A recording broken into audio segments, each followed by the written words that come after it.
முனிஷ்காந்த் தான் முண்டாஸ்பட்டியோட ஹீரோ என்ன பொறுத்த வரைக்கும். வேலனை வந்துடுற வெள்ளாக்காரன்ல சூரியம், இப்போ ரோபோ சங்கர் பாவம் is not with us anymore. But அவரோட காமெடி தான் வந்து அந்த படத்தை வந்து ஒரு படமா வேலனை வந்துட்டா வெள்ளைக்காரனோட ரீகால் வேல்யூ அவரோட காமெடி தான். So I am very clear. அதில் வந்து அது புரிதலை தாண்டி நான் கிளியரா இருக்கிறேன். என்னன்னா what is the highlight of the film கதை கேட்கும்போது அந்த ஹைலைட்டை கேட்டு தான் நான் உள்ள போறேன்.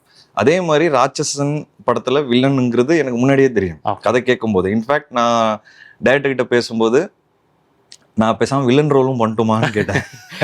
ஃபர்ஸ்ட் நரேஷன்ல அவரு ஏன் அதை கேட்குறீங்கன்னாரு. இல்ல நல்லா இருக்கு ரோல், என்ன ஒன்று ப்ராஸ்தட்டிக்ஸ், அது யார் இருக்காங்க பின்னாடின்னு தெரியாது, அதை நானே பண்றேனே அப்படின்னு. அப்போ அவர் சொன்னார், இல்ல ஒருத்தர் வந்து கிட்டத்தட்ட 6 months அதுக்காக உழைச்சிட்டாரு, உடம்புலாம் குறைச்சி ட்ரெயின் பண்ணிட்டு இருக்காருன்னு சொல்லும்போது ஓகே இன்னொருத்தரோட வாய்ப்பை நான் கெடுக்கக்கூடாதுங்கிறதுனால நான் அது வேணான்ட்டேன். ஒருவேளை அவரை செலக்ட் பண்ணாமல் இருந்திருந்தாருன்னு வச்சுக்கோங்க, கண்டிப்பா நான் வில்லன் ரோல் பண்ணிருப்பேன் கண்டிப்பா. ஏன்னா ப்ராஸ்தெட்டிக்ஸ், ஸோ சேலஞ்ச், அது ஒரு சேலஞ்ச்.